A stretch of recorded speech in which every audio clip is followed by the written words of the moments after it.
এতগুলো কেটে রেখে গেল। আবার একটা কাগজে দেখতেছি। এই সব টাকা আপনার। আপনাকে আর আজকে থেকে চা বিক্রি করতে হবে না। পরিবার নিয়ে কোনো সুন্দর একটা জায়গা থেকে ঘুরে আসবেন। আল্লাহ,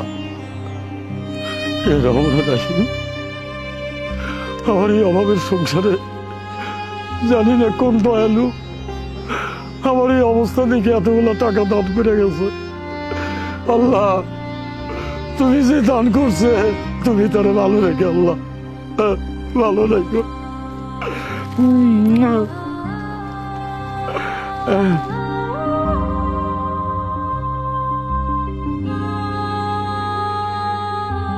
ভালো করে মোস। আচ্ছা স্যার।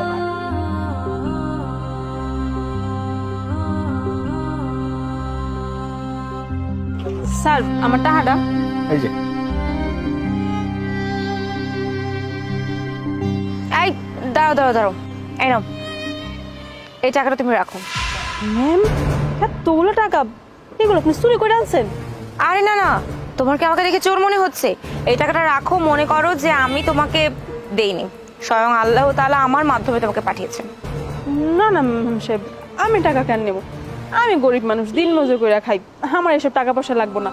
আর আমার এইটাও ইচ্ছা নাই যে কেউ আমার ভিক্ষা দিব, কারণ আল্লাহ হাত দিছে কামাই করে খাই, লাগবো না এই টাকা আমার। শোনো, আমি তোমাকে ভিক্ষা দিচ্ছি না, আর এই টাকাটা আমারও না। এই টাকাটা হচ্ছে সেই সব মানুষের যেই সব মানুষ এই টাকাটার যোগ্য না। আর সেই সমস্ত মানুষের হাত থেকে টাকাটা বাঁচানোর জন্য তোমার মতো মানুষ যাদের আসলেই টাকাটা প্রয়োজন তাদের হাতে আমি টাকাগুলো তুলে দিচ্ছি। তুমি আর কোনো কথা বলবে না, টাকাটা রাখো।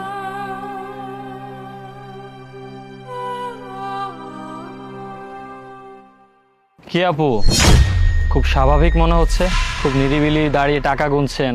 শুধু টাকা গুনলেই কি হবে? ক্যালেন্ডারের ডেটও তো গুনতে হবে যে জেল থেকে ছাড়া পাবেন কবে।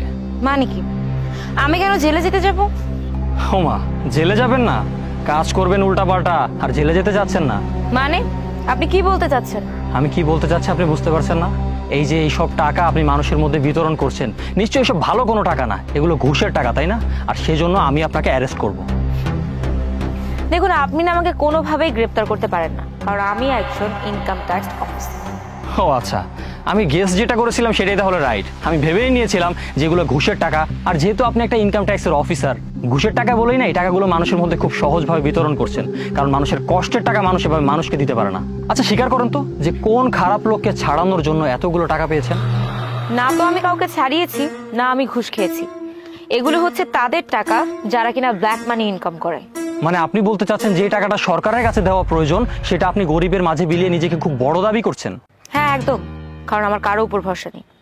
মানে বুঝলাম না বিষয়টা। মানে হলো এটাই, গত 15 বছর আগে আমার বাবা একজন মিনিস্টারের বাসায় রেড দিয়েছিল, আর ওখানে অনেক ক্যাশ টাকা পাওয়া গিয়েছিল। স্যার, একে তো মিনিস্টার অন্যায় করেছিল, আর তারপর আমার বাবার উপর উল্টো ঘুষের দায় চাপিয়ে দেয়, আর এই জন্য আমার বাবার এত বড় শাস্তি হয় যে আমার বাবার জানটাই চলে যায়। আর তারপর থেকে আমি ডিসিশন নিই যে আমি এর প্রতিশোধ নিব, যেটা আমি এখন করছি। যত বড়লোক আছে আর তাদের ব্ল্যাক মানি আছে সমস্ত কিছু আমি নিজে উদ্ধার করে তারপরে গরিবদের মাঝে বিলিয়ে দিচ্ছি, কারণ আমার সরকারের প্রতি ভরসা নেই। দেখুন, মানছি যে আপনার বাবার সাথে যেটা হয়েছে সেটা খারাপ হয়েছে, কিন্তু আপনি যেটা করছেন সেটা তো ঠিক নয়, তাই না? আর আমাকে আমার ডিউটি পালন করতে হবে। আপনি যা বলতে চেয়েছেন আমি বুঝতে পেরেছি, আমি তা মানছিও, কিন্তু আমার বাবা একজন ইমানদার অফিসার ছিলেন, আর তারপরে বিনা স্বার্থে দেশের উপকার করার জন্য আমার বাবাকে কিন্তু জানও দিতে হয়েছে। এখন আমি চাই না যে আমার বাবার মতো ঠিক একইভাবে ব্ল্যাক মানি উদ্ধার করে সরকারের কাজ পর্যন্ত হস্তান্তর করার পরে আবার ঘুষের দায়ে নিজের জান হারাতে। আমার নিজের জানের প্রতি যথেষ্ট মায়া আছে, আর তার সাথে সাথে এই মানিগুলো আমাকে উদ্ধারও করতে হবে, আর এই জন্য আমি এই মানিগুলো উদ্ধার করি আর করে গরিবদের মাঝে দান করে দিই। কিন্তু আপনি যেটা করছেন সেটা হয়তো আপনার দিক থেকে ভালো, কিন্তু এতে আমাদের দেশের ক্ষতি হচ্ছে, আর আমি সেটা করতে পারবো না কোনোভাবে। লোকসানের কথা বলছেন, লাভই বা হতো কোথায়?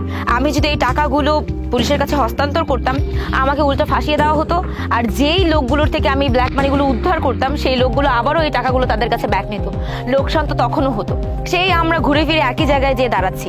আর এই জন্য শুধুমাত্র এই টাকাগুলো যদি নিয়ে আমি গরিবদের মাঝে দান করে দেই না, আমার ভেতর থেকেও আত্মশুদ্ধি থাকবে, আর অন্যদিকে এই টাকাগুলো যোগ্য মানুষের হাতে যাবে। কিন্তু আমি এটা হতে দেবো না, আমি আপনাকে এক্ষুনি অ্যারেস্ট করে নিয়ে যাবো। স্যার আপনি হয়তো ভুলে গেছেন যে আমি একজন ইনকাম ট্যাক্স অফিসার, আর আপনি চাইলেও আমাকে অ্যারেস্ট করতে পারবেন। আর হ্যাঁ, অ্যারেস্ট করতে পারতেন যদি আপনার কাছে যথাযথ প্রমাণ থাকতো। আমি যখন এই টাকাগুলো আমার নিজের কাছে নিয়েছি না, আমি জানি যে আপনার মতো 10টা মানুষ আমার পেছনে লাগবে, আর এই জন্য এই টাকাগুলোর উৎস কি আর এই টাকাগুলোর জাস্টিফিকেশন চাইতে আসলে আমাকে কি বলতে হবে সেই খাতগুলো আমি রেডি করে রেখেছি। সো আপনি যদি প্রশ্ন তুলেন যে এই টাকাগুলো কোথা থেকে এসেছে আর এই টাকাগুলো আমি কেন ব্যয় করছি, সব কিছুর লজিকই আমার কাছে আছে। এই প্রিপারেশন নিয়ে আমি এই যুদ্ধে নেমেছি। আর শুনুন, আপনার যদি টাকার হিসাবের প্রয়োজন হয় না, আমার থেকে চেয়ে নেবেন। চলুন।